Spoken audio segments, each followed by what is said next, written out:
প্রিয় দর্শক বন্ধুরা, আজ সতীপীঠ বা শক্তিপীঠ দর্শনের 24তম পর্ব। কোথায় এই সতীপীঠ, কিভাবে যাবেন, এই পর্বে থাকবে সম্পূর্ণ বর্ণনা। মা ত্রিপুরা সুন্দরী দর্শন, কল্যাণ সাগর দর্শন, ত্রিপুরেশ্বর ভৈরব দর্শন, ভুবনেশ্বরী মন্দির দর্শন। কিভাবে করবেন মায়ের দর্শন, মায়ের মন্দিরের ইতিহাস, পুজোর নিয়ম, ভোগ প্রসাদ গ্রহণের সমস্ত তথ্য প্রথম থেকে শেষ অবধি দেখুন। নতুন দর্শকরা চ্যানেল সাবস্ক্রাইব করে বেল নোটিফিকেশন অন করে রাখুন। ভালো লাগলে শেয়ার করে সবাইকে দেখার সুযোগ করে দিন। প্রিয় বন্ধুরা, আমি দেবনাথ, আপনারা দেখছেন ট্রাভেলার দেব। আধ্যাত্মিক ভ্রমণ করে সেই অভিজ্ঞতা ভাগ করে নিই আপনাদের সাথে।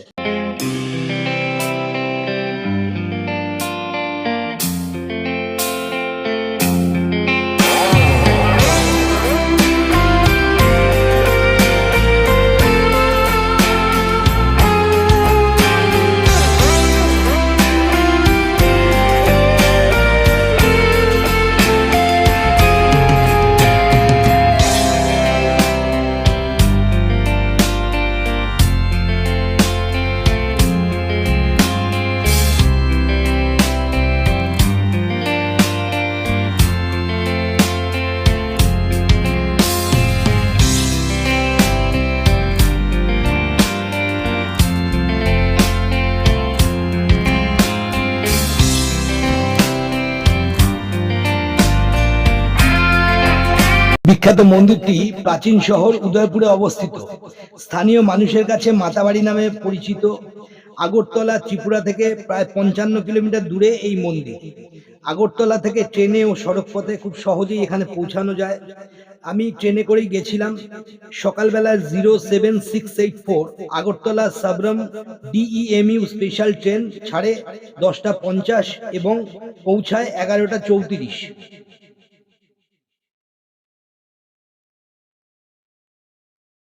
43 কিলোমিটার দূর আগরতলা থেকে এই ত্রিপুরা উদয়পুর। ডেলি এই ট্রেন ছাড়ে। টিকিটের প্রাইস মাত্র 10 টাকা। আগরতলা থেকে ত্রিপুরা স্টেশনে মোট 5খানা স্টেশন। মাঝখানে পড়ে শেখেরকোটে, বিশালগড়, বিশ্রামগঞ্জ, উদয়পুর।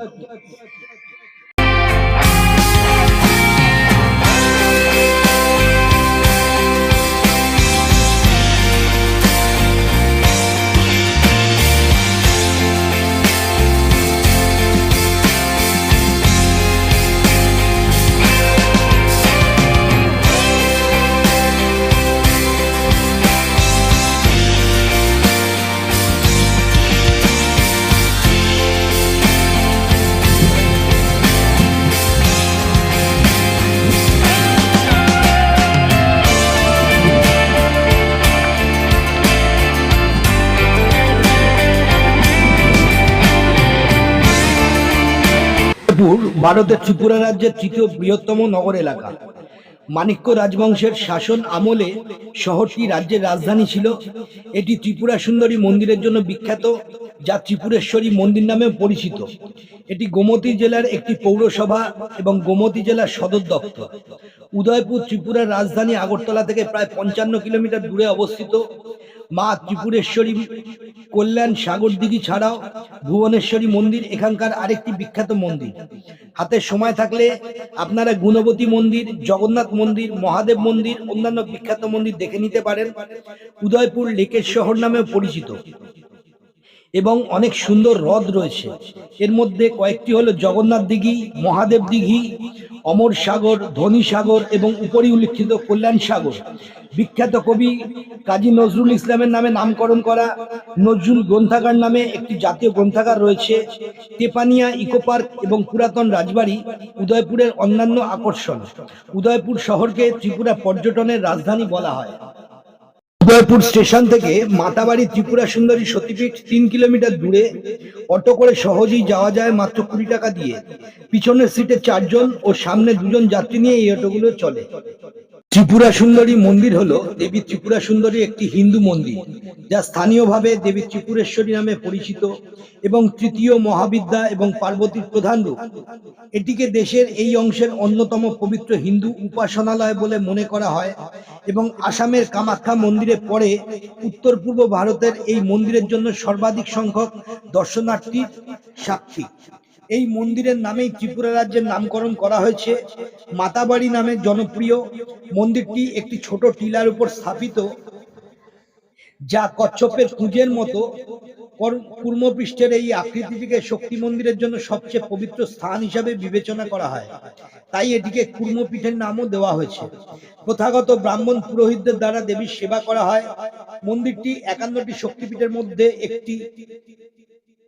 কিংবদন্তি বলে যে বুড়ো আঙুল সহ সতীর ডান পায়ের একটি অংশ এখানে পড়েছিল। এখানে শক্তি ত্রিপুরা সুন্দরী রূপে পূজিতা হন এবং ভৈরব হলেন ত্রিপুরেশ বা ত্রিপুরেশ্বর। প্রধান উপাসনালয় ত্রিস্তরের ছাদ সহ একটি কিউবিক্যাল ইমারত, যা 1501 খ্রিস্টাব্দে ত্রিপুরার মহারাজা ধান্যমাণিক্য দ্বারা নির্মিত হয়েছিল। এটি বাঙালি একরত্ন শৈলীতে নির্মিত। মন্দিরের গর্ভগৃহে দেবীর দুটি একই রকম কিন্তু ভিন্ন আকারের কালো পাথরের মূর্তি রয়েছে। 5 ফুট উচ্চতার বড় এবং আরো বিশিষ্ট মূর্তিটি দেবী ত্রিপুরা সুন্দরী এবং ছোটটি, যাকে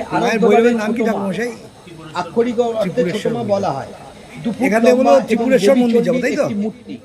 ছোট মূর্তিটিকে ত্রিপুরা রাজারা যুদ্ধক্ষেত্রের পাশাপাশি শিকার অভিযানে নিয়ে যেতেন বলে জানা যায়।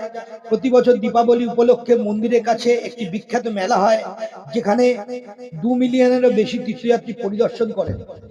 রাজারে একদিন মা স্বপ্নাদিষ্ট করেছে যে চট্টগ্রাম, বাংলাদেশের চট্টগ্রামের চন্দ্রনাথ পাহাড়ের মধ্যে মা অপূজিত অবস্থায় আছে। হ্যাঁ, মাকে সেখান থেকে নিয়ে এসে সূর্য উদয়ের আগে, সূর্য উদয়ের প্রথম আলোটা যেখানে পড়বে ওখানে নিয়ে মাকে প্রতিষ্ঠা করার জন্য। রাজা সেই অনুযায়ী মার স্বপ্নে আদিষ্ট হয়ে আবার নিজের রসাঙ্গ বর্ধন যে আসছিল ধন্যমানিকের রসাঙ্গ বর্ধনে পাঠিয়েছে মাকে ওখান থেকে নিয়ে আসার জন্য। সেই মতন রসাঙ্গ বর্ধন ওই চট্টগ্রামের চন্দ্রনাথ পাহাড়ে গিয়ে মারে গিয়ে অবস্থায় পেয়েছে শিলারূপে। হ্যাঁ, শিলারূপে। মায়ের শরীরে কোন অংশ আছে এই রূপেই পেয়েছে। আচ্ছা, মায়ের শরীরে কোন অংশ পড়েছে এখানে? ডান পার বৃদ্ধাঙ্গ। ডান পায়ের বৃদ্ধাঙ্গ। আর মায়ের ভৈরবকে? ত্রিপুরেশ্বর ভৈরব উদয়পুর টাউনে আছে। এখান থেকে 2-3 কিলোমিটার দূরে। এখান থেকে 3 কিলোমিটার। আচ্ছা। আর এখানে মায়ের পুজো দেওয়ার জন্য নিয়ম কি? এখানে মার পুজোর নিয়ম সাধারণত আপনারা এখানে সকালবেলা তো মার 8টার সময় মা স্নান হয়। মা স্নানের পরে মার এখানে সিঙ্গার হয়। মা সিঙ্গার হওয়ার পরে এখানে 9:30টার সময় মার পুজো হয়। ভোগ দেওয়া হয়। মার ভোগে ফল প্রসাদী দিয়ে মারে ভোগ দেওয়া হয়। এই ভোগের মারে নিষ্ঠা হয়, মারে পূজারী পূজা করে। পূজার পরে এখানে 11:30টার সময় মার বলি হয়। মার উদ্দেশ্যে বলি দেওয়া হয়, পাঠা বলি, কবুতর বলি, বা পাঠা ছাড়া হয় বা কবুতর ছাড়া হয়। সেটা কি মন্দির কমিটি না ভক্তরা রোজই কেউ না কেউ চলে আসে? ভক্ত সরকারি ভাবে একটা পাঠা বলি দেওয়া হয়। আচ্ছা, মানে মন্দির কমিটি থেকে সরকারি ভাবে একটা দেওয়াই হয়। এছাড়া ভক্তরা যারা মানসিক আছে যেরকম নিয়ে আসেন সেরকম হয়, মানে রোজ একটা মাকে বলি নিবেদন করাই হয়। হ্যাঁ, সরকারি ভাবে একটা করে। আচ্ছা, সেটা কি পাঠায় ছাগ বলি দেওয়া হয়? হ্যাঁ, ছাগ বলি দেওয়া। আচ্ছা। আপনার তারপরে বলির পরে আর সে যে যথানিষ্ঠ মার যাকে দর্শনার্থীরা যেভাবে ভোগ আনে, হ্যাঁ, এই ভোগের পুজো দেওয়া হয়। পুজো দেওয়ার পরে ঠিক 1:30টার সময় মার অন্নভোগ লাগে। আচ্ছা, অন্নভোগ লাগে। অন্নভোগে মার উদ্দেশ্যে অন্নভোগ নিবেদন করা হয়। আচ্ছা। তারপরে মাকে কি নিরামিষ ভোগ দেওয়া হয় না আমিষ? নিরামিষ বলতে মারে নিরামিষ ভাবি মার যে ছাগটা মার উদ্দেশ্যে বলি দেওয়া হয়, ছাগ বলি দেওয়া হলো, এটা নিরামিষ ভাবে রান্না করে। আচ্ছা। কোন রকম কোনো একমাত্র যেরকম নিরামিষ যেরকম রান্না করা হয় এরকম ভাবে রান্না করে মার উদ্দেশ্যে বলি দেওয়া হয়, মাকে নিবেদন করা হয়। আর সেটাই প্রসাদ সবাইকে দেওয়া হয়। এটা প্রসাদ নেই বলতে মার খালি বলির মুন্ডর অংশটা মারে খালি দেওয়া হয়। আচ্ছা, বাকি অংশটা নিচে কচ্ছপ আছে, কচ্ছপরে খাইয়ে দেওয়া হয়। আচ্ছা, শরীরের ছাগের পুরো শরীরটা কচ্ছপকে খাইয়ে দেওয়া হয়। আচ্ছা, খালি মুন্ডটা মার উদ্দেশ্যে। আচ্ছা, এই কচ্ছপের বৃত্তান্তটা একটু বলুন। কচ্ছপ বলতে এখানে তো প্রথমত এটা তো একটা কুর্মপৃষ্ঠ, মানে কচ্ছপের আকৃতি পিঠের মতো রয়েছে বলে রাজা যখন এখানে আসে, এখানে সূর্য উদয়ের প্রথম আলোটা কিরণ যখন রাজার, পড়েছিল এখানে শিলাস্তম্ভের মধ্যে পড়ে, তখন এটা আসলে মাতার বাড়ি, ত্রিপুরার জায়গা, ত্রিপুরার জায়গা। এই মাতার বাড়িতে যখন আসে তখন এখানে এই টিলাটা ছিল। এই টিলার মধ্যে প্রথমে এই মন্দিরটা ছিল। এই মন্দিরটার মধ্যে বিষ্ণুর পূজা করা হতো, যেটা শালগ্রাম শিলা আছে সামনে, এই পূজা করা হতো। তখন রাজা মারে এনে এখানে রাখে, কিন্তু প্রতিষ্ঠা করেনি। তখন রাজা দ্বিধাগ্রস্ত আছিল যে বিষ্ণুর সাথে কিভাবে শক্তির পূজা করা হয়। তখন মা আবার এরকম ভাবে মারে রেখে দিয়েছে, পূজা করা হচ্ছে না। বাবার মানে রাজা একটু দ্বিধাগ্রস্ত আছিল। তখন মা আবার স্বপ্ন দেখে দিয়েছে যে আমি শক্তি, আমি বিষ্ণু, বৈষ্ণব। তা সুতরাং তুই আমারে একসাথে একই শিলাস্তম্ভের মধ্যে রেখে আমরা পূজা করতে পারবি, এটাতে কোনো রকম অসুবিধা হবে না। তখন রাজা স্বপ্নদৃষ্ট হওয়ার পরে মারে এনে বিষ্ণুর সাথে এখানে প্রতিষ্ঠা করেন, করে সেই দিকে পুজো হচ্ছে। এই যেখানে প্রতিষ্ঠা করে এই সম্পূর্ণ ইয়েটা আসলো কুমুপীঠ। এই টিলাটা কুমুপীঠ হিসাবে এটা আরো বড় আছে। এটা এখন সরকারি কাজের ফলে এটা ছোট হয়ে গেছে, এখন অনেক বড়। যখনই পীঠটার মধ্যে মারে স্থাপন করে, প্রতিষ্ঠা করে, তখন এই পীঠের নাম আসলে কুমুপীঠ। মানে দূরের থেকে উপর থেকে দেখলে এটা পুরো কচ্ছপ আকৃতি দেখা যায়, একটু উপর থেকে দেখলে। তখন এটার নাম দেওয়া হয়েছে কুমুপীঠ। ঠিক আছে, অনেক ধন্যবাদ ঠাকুরমশাই, আপনি ইতিহাস জানালেন, ধন্যবাদ। আপনার নামটা বলে দিন একটু। আদিত্য চক্রবর্তী। আদিত্য চক্রবর্তী। আপনার ফোন নাম্বারটা বলে দিন। 6009073488। আচ্ছা, 60909073। এখানে যদি কেউ থাকতে চায় তাহলে সে কি ব্যবস্থা? এখানে গেস্ট হাউস আছে। আচ্ছা, গেস্ট হাউসে আপনারা থাকতে পারবেন। আচ্ছা, আরেকটা কথা, এখানে প্রত্যেক দশমী তিথিতে, শুক্লপক্ষের দশমী তিথিতে আর কৃষ্ণপক্ষের দশমী তিথিতে মাকে বলি হয় না, মার উদ্দেশ্যে কোনো বলি হয় না, পুরোপুরি নিরামিষ বিয়ে হয়, মাকে ভোগ দেওয়া হয়। আর এখানে দীপাবলিতে আর পয়লা বৈশাখে খুব বড় অনুষ্ঠান হয়। ত্রিপুরার সবচেয়ে বড় অনুষ্ঠান হলো দীপাবলি, যেটা নিশি পূজা, অমাবস্যা পূজা হয়।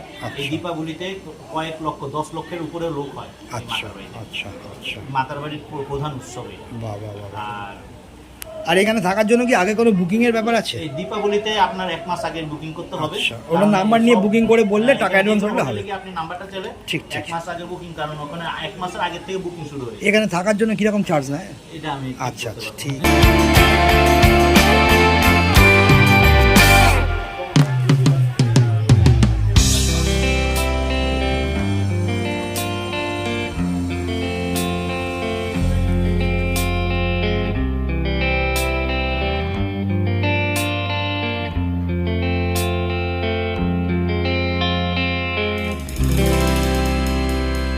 কল্যাণসাগর মন্দিরের পূর্ব দিকে অবস্থিত, 6.4 একর জুড়ে বিস্তৃত, 224 গজ দৈর্ঘ্য এবং 160 গজ প্রস্থ সহ এই বিশাল জলের বিস্তৃতি মন্দির চত্বরে দুর্দান্ত সৌন্দর্যের মাত্রা যোগ করে। পটভূমিতে পাহাড়গুলি মনোরমভাবে উঠেছে। জল বিরল বোস্তামি কচ্ছপে, তাদের মধ্যে বেশ কিছু বড়, যারা তীরে উঠে আসে খাবারের সন্ধানে, যা দর্শনার্থীরা কাছাকাছি স্টলে কিনে নেয় এবং এই সরীসৃপগুলোকে খাওয়ায়। আচার ভক্তরা তাদের মুড়ি এবং বিস্কুট খাওয়ান। এই পুকুরে বিভিন্ন ধরনের মাছও পাওয়া যায়, তবে এখানে মাছ ধরার অনুমতি নেই। এই প্রাকৃতিক পুকুরে রয়েছে বিভিন্ন প্রজাতির জলজ প্রাণী। কল্যাণ সাগরের আয়তন 2752 একর। হ্রদটিকে পবিত্র বলে মনে করা হয় এবং ভক্তরা এখানে উপস্থিত মাছ এবং বোস্তামি কচ্ছপদের পুজো করেন। মাতাবাড়ি মন্দির কমিটি গত 2-3 বছর ধরে কল্যাণ সাগর লেকের পার সিমেন্ট করছেন। হ্রদের চারপাশে বাস্তুতন্ত্র ধ্বংসের কারণে হ্রদের জল অম্লীয় হয়ে উঠেছে। এর ফলে কচ্ছপ মারা গেছে, কারণ সিমেন্টের বাঁধ প্রাকৃতিক আবাসস্থল এবং কচ্ছপদের ডিম পাড়ার জায়গা নষ্ট করেছে। একটি উভচর হিসাবে কচ্ছপদের জন্য বালুকাময় এক্সপোজার থাকা অত্যন্ত প্রয়োজনীয়, যা জলাশয়ের চারপাশে দেয়াল নির্মাণের পরে হ্রদে পাওয়া যায় না। গত 6 মাসে অন্তত 7টি কচ্ছপের মৃত্যুর খবর পাওয়া গেছে। 1998 সাল থেকে মাতাবাড়ির মন্দির এলাকায় প্লাস্টিকের পলিথিন ব্যাগ বহন নিষিদ্ধ করা হয়েছে। এমনকি 21শে জানুয়ারি 2002-এ ত্রিপুরা রাজ্য দূষণ নিয়ন্ত্রণ পর্ষদ দ্বারা সমগ্র ত্রিপুরা রাজ্যের জন্য জারি করা নিষিদ্ধ আদেশের আগেও কিন্তু দর্শনার্থী, পর্যটক, তীর্থযাত্রী এবং ভক্তরা প্রতিদিন প্লাস্টিকের ক্যারি ব্যাগ লেকে ফেলছেন। ফলে লেকের বিছানা এখন পলিথিন ব্যাগে ভরে গেছে। কচ্ছপের প্রাকৃতিক আবাসস্থলের অবস্থা মূল্যায়ন করার জন্য বিজ্ঞানী ও প্রকৌশলীদের সমন্বয়ে টিএসপিসিবি এর একটি দল পুকুর পরিদর্শন করে এবং 22শে মার্চ 2003 তারিখে স্থানীয় জনগণের সাথে মত বিনিময় করেন। হ্রদের জলের গুণমান পরীক্ষা করার জন্য টিএসপিসিবি জল সংগ্রহ করেন। লেকের 4টি স্থান থেকে নমুনা সংগ্রহ করে জলের গুণমানের বিভিন্ন পরিমিতি বিশ্লেষণ করা হয়। গবেষণার ফলাফলে দেখা যায় যে হ্রদের জল গুণমান খুবই ভালো, এমনকি পানযোগ্য। বিশেষজ্ঞদের মতে শুধু বাঁধ নির্মাণের কারণেই কচ্ছপের মৃত্যু হার বেড়েছে। এখন বাস্তুতন্ত্র সংরক্ষণের বিষয়ে মানুষের মধ্যে সচেতনতা বৃদ্ধির কারণে কল্যাণ সাগর পুকুরটি পুনরুজ্জীবিত করা হয়েছে এবং হ্রদে বসবাসকারী বিরল বোস্তমি কচ্ছপের একটি সমৃদ্ধ জনসংখ্যা রয়েছে। কচ্ছপগুলিকে পবিত্র বলে মনে করা হয় কারণ মাতা ত্রিপুরা সুন্দরী মন্দির একটি কুর্মপীঠ, কারণ মন্দির প্রাঙ্গণটি কুর্ম একটি কচ্ছপের অনুরূপ। এছাড়া পূর্বে এটি একটি বিষ্ণু মন্দির ছিল এবং যেহেতু কুর্ম বিষ্ণুর একটি অবতার, তাই এই বোস্তমি কচ্ছপগুলোকে বৈষ্ণব ব্রাহ্মণ বা ভিক্ষু যারা বিষ্ণুর উপাসনা করেন মন্দিরে আসা ভক্তদের দ্বারা পবিত্র বলে বিবেচিত হয়।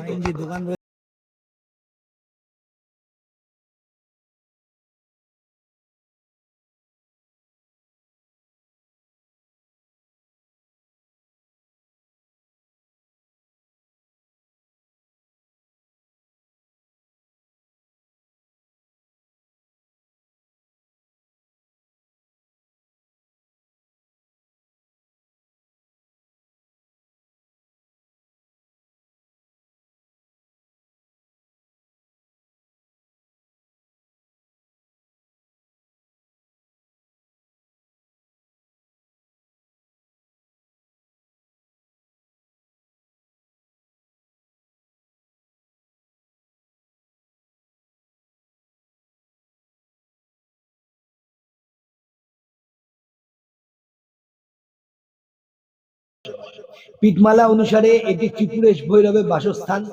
মন্দিরের অভ্যন্তরে শিবের প্রতীকটি এখনো পূজা করা হচ্ছে। মন্দিরটি নির্মাণ করেছিলেন মহারাজা ধান্য মাণিক্য। মন্দিরের দরজা পশ্চিমমুখী। যদিও ত্রিপুরেশ্বরী মন্দির প্রথমে আসে, উভয়ই সমসাময়িক ছিল। মহাদেব বান বা ত্রিপুরের শিব মন্দির জীর্ণ হয়ে গেলে এটি 1651 খ্রিস্টাব্দে মহারাজা কল্যাণ মাণিক্য দ্বারা মেরামত করা হয়েছিল। বর্তমান মন্দিরটি রাধা কিশোর মাণিক্য দ্বারা সংস্কার করা হয়েছিল। কেউ বলতে পারেন যে মন্দিরের বেশিরভাগ অংশ হয়ে যাওয়ায় এটি একটি সম্পূর্ণ রূপে ধ্বংসপ্রাপ্ত হয়ে গেছিল। মন্দিরের সামনে একটি নাট মন্দির রয়েছে যা 1900 খ্রিস্টাব্দের দিকে নির্মিত হয়েছিল। মন্দিরটি প্রাচীর দিয়ে ঘেরা এবং প্রাঙ্গণে কোনো দেবতা ছাড়াই আরো দুটি মন্দির রয়েছে। মহাদেব বন মন্দিরের প্রবেশ ফটকে সিংহের একজোড়া পাথর কাটা ছবি রয়েছে যা বিজয়সাগরের উত্তরে বর্তমানে মহাদেব দিঘি নামে পরিচিত। কোথাও মাটিতে পুড়িয়ে ফেলার কথা ছিল।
কিন্তু ভোগ প্রসাদ পেয়ে গেলাম।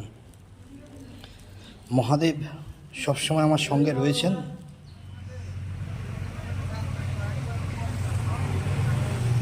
মন্দির বলে এটাতে কোনো কিন্তু ঠাকুর নেই।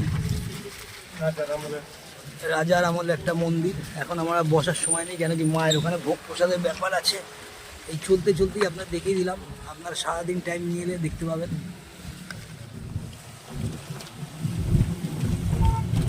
এটা কি নদী গো?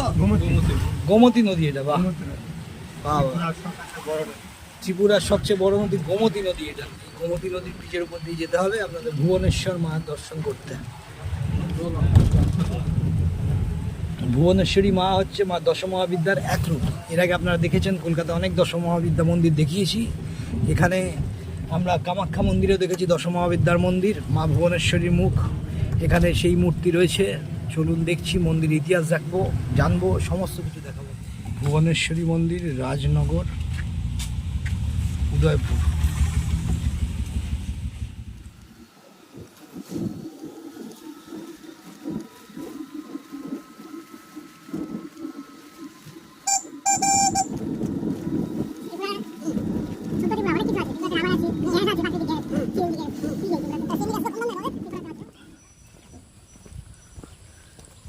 দেখুন ফাঁকা প্রান্তর, চারপাশে বন জঙ্গল, তার মাঝখানে রয়েছে মা ভুবনেশ্বরী মন্দির।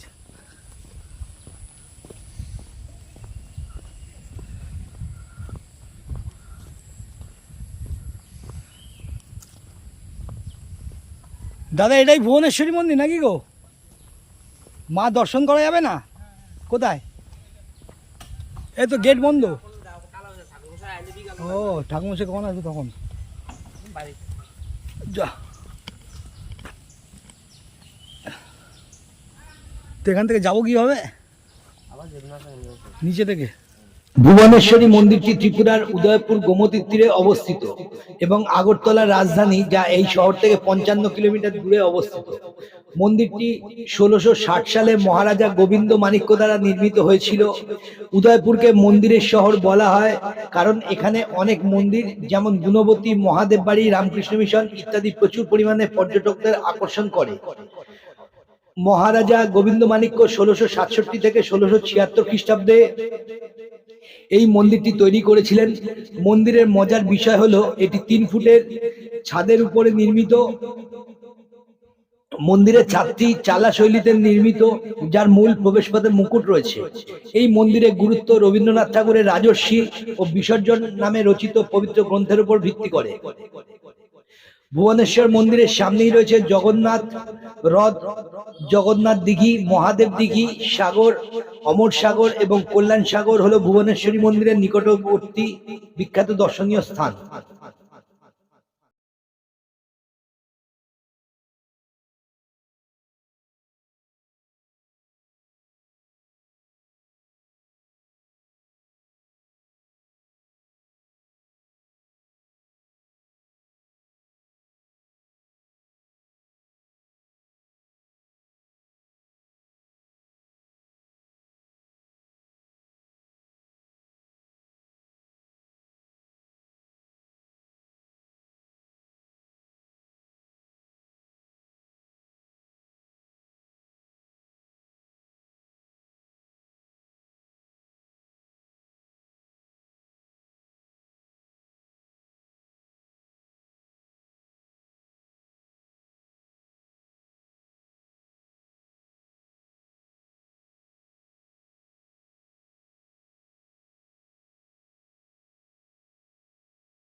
তুহিনজান্নাত।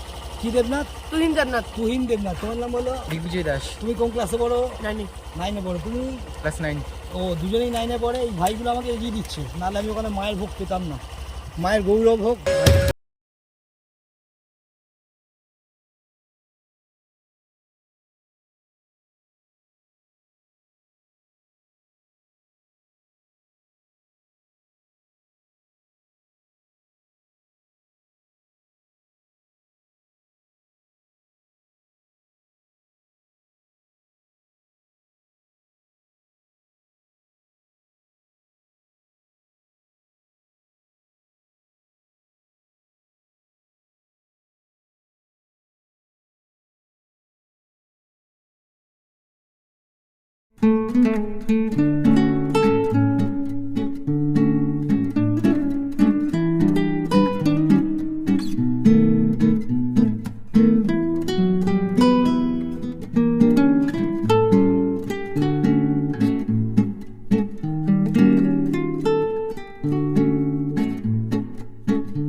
রয়েছে, ডাল রয়েছে, একটা আলু ভাজা রয়েছে, এটা একটা নিরামিষ তরকারি রয়েছে, এখানে একটা তরকারি রয়েছে আপনার, সেটাও নিরামিষ, নিউট্রিলা দেওয়া। এখানে দেখছি পায়েস রয়েছে। যাই হোক, 70 টাকা বড় কথা নয়, মায়ের অন্নভোগ প্রসাদ পাচ্ছি, এটাই বড় কথা। মানে জলের গ্লাসও দিয়েছে।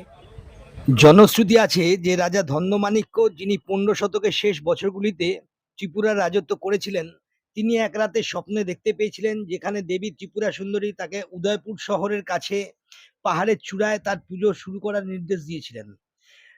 রাজ্যের সমসাময়িক রাজধানী রাজা জানতে পারলেন যে পাহাড়ের উপরে একটি মন্দির ইতিমধ্যেই ভগবান বিষ্ণুর উদ্দেশ্যে উৎসর্গ করা হয়েছে। তিনি একটি দ্বিধাগ্রস্ত ছিলেন, বিষ্ণুকে উৎসর্গীকৃত একটি মন্দিরে কিভাবে শক্তির মূর্তি থাকতে পারে তার সিদ্ধান্ত নিতে অক্ষম। পরের রাতে ঐশ্বরিক দৃষ্টি পুনরাবৃত্তি হয়েছিল। রাজা বুঝতে পেরেছিলেন যে বিষ্ণু এবং শক্তি একই পরম দেবতার ভিন্ন রূপ। এইভাবে ত্রিপুরা সুন্দরী মন্দিরটি 1501 খ্রিস্টাব্দের দিকে প্রতিষ্ঠিত হয়েছিল। এই শতাব্দীর প্রথম দিকে মন্দিরটি 500 বছর অতিক্রম করেছে। এই কিংবদন্তিটি হিন্দু ধর্মের দুটি উপগোষ্ঠীর মধ্যে সংহতির উদাহরণ হিসাবে বর্ণনা করা হয়।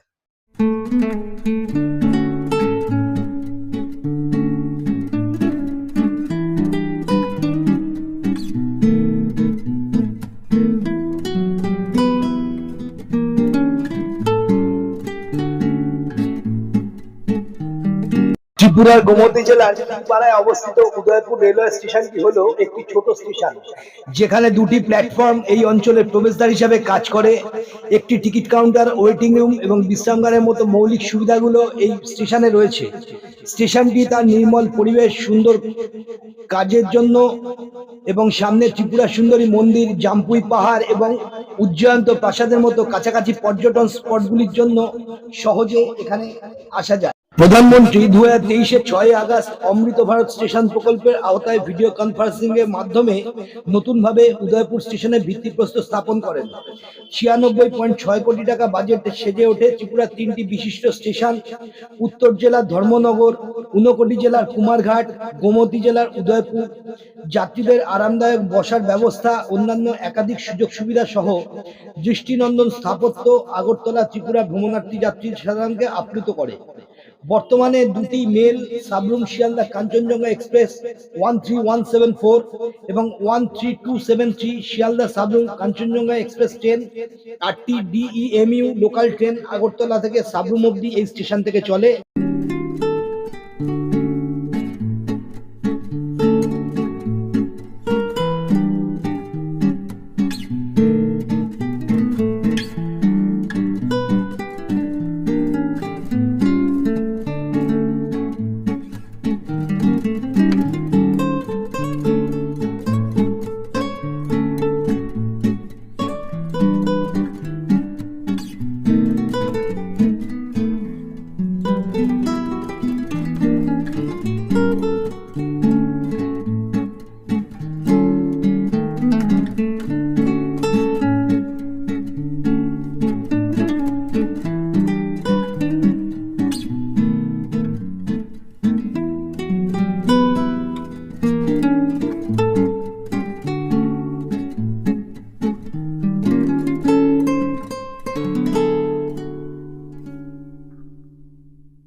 প্রিয় দর্শক, আদ্যাশক্তি মহামায়ার আশীর্বাদে 51টি শক্তিপীঠের মধ্যে 24টি দর্শন সম্পূর্ণ করে তার অভিজ্ঞতা, ইতিহাস সমস্ত নিয়ে প্রতিবেদন প্রকাশ করেছি আপনাদের জন্য। চ্যানেলের প্লেলিস্টে সহজেই আপনারা বাড়িতে বসেই দেখতে পারবেন। এই প্রতিবেদন ভালো লাগলে চ্যানেলে কমেন্ট সেকশনে লিখুন জয় মা ত্রিপুরেশ্বরী, আর আত্মীয় বন্ধু প্রতিবেশী সবার সাথে শেয়ার করে পবিত্র মহান হিন্দু ধর্ম প্রচারে সাহায্য করুন। পরবর্তী পর্বে আপনাদের দেখাবো আগরতলা থেকে কলকাতা ট্রেন যাত্রার সম্পূর্ণ প্রতিবেদন, থাকবে সমস্ত প্রয়োজনীয় তথ্য। সবাই সুস্থ থাকুন, ভালো থাকুন, আর পবিত্র হিন্দু ধর্ম প্রচারের চেষ্টায় সহযোগী হয়ে উঠুন। সম্পূর্ণ প্রতিবেদন দেখার জন্য ধন্যবাদ জানাই। জয় মা।